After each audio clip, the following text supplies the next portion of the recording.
When we invite a Valentine for a romantic dinner, we don't use harsh blue, white, fluorescent light.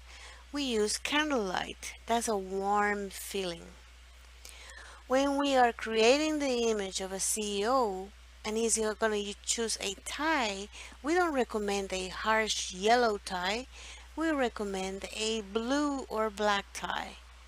These decisions were based on color theory, specifically color temperature and its psychological and cultural implications. And that's what we're going to talk about in this video. First of all, what is color temperature? The temperature of a color is a way to express where that color is located in the light spectrum. This area of science was initiated by Newton when he observed that light was decomposed into many different colors when it passed through a prism. In the visible spectrum, light with low or short wavelength will be violet. Light with a long wavelength will be red. By convention, we say that any color close to violet is a cold color, and any color close to red is called a warm color. Two kinds of light that are familiar to us that we cannot see are ultraviolet light and infrared light. Infrared light is any light with a longer wavelength than red and less than 0.1 millimeter. Light with shorter wavelength than violet, down to 10 nanometers, is called ultraviolet light. Not all visible colors are in the spectrum. When we see something that is pink or sage, for example, we're looking at a color that's the combination of different wavelengths.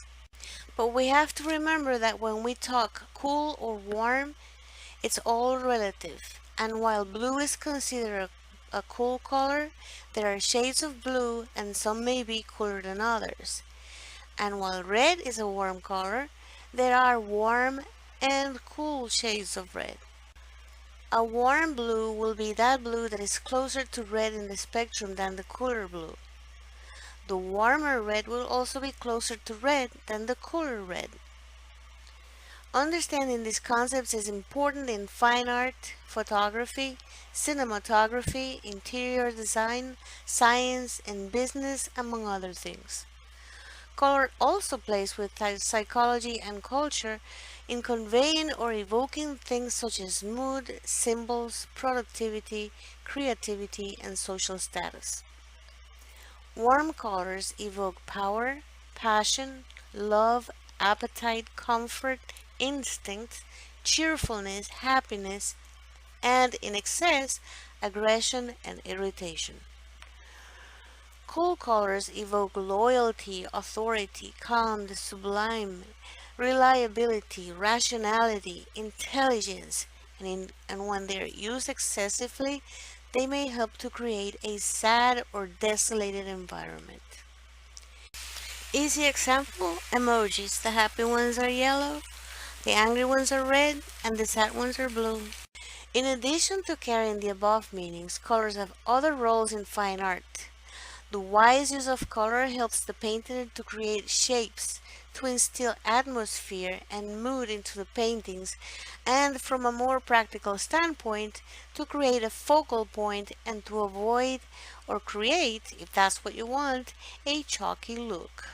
In this painting by Caravaggio, we see a generally warm atmosphere created with ochres, warm greens, and reds.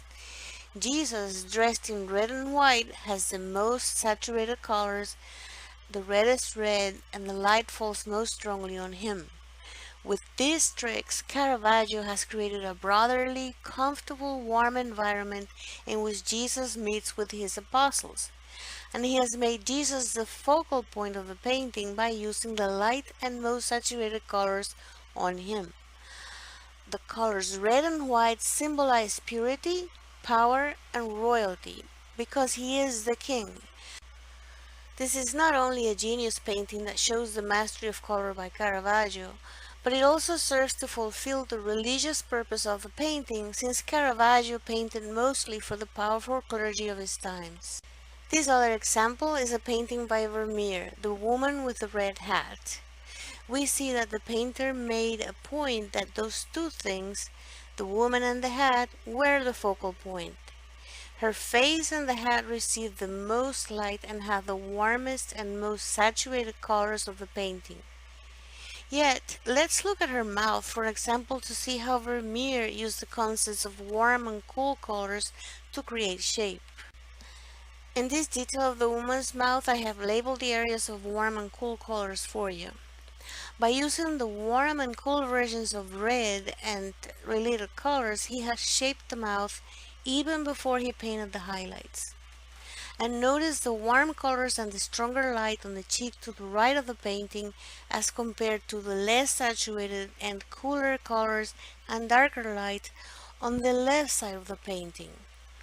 These cooler colors are not just the shadow, but the even cooler ones create the contour of her face. Thus, as you see, we just have to get into the habit of looking at things in a different way. We don't see people, we don't see trees or buildings. We look at colors, we look at temperature and light. Once we can do that, we can paint.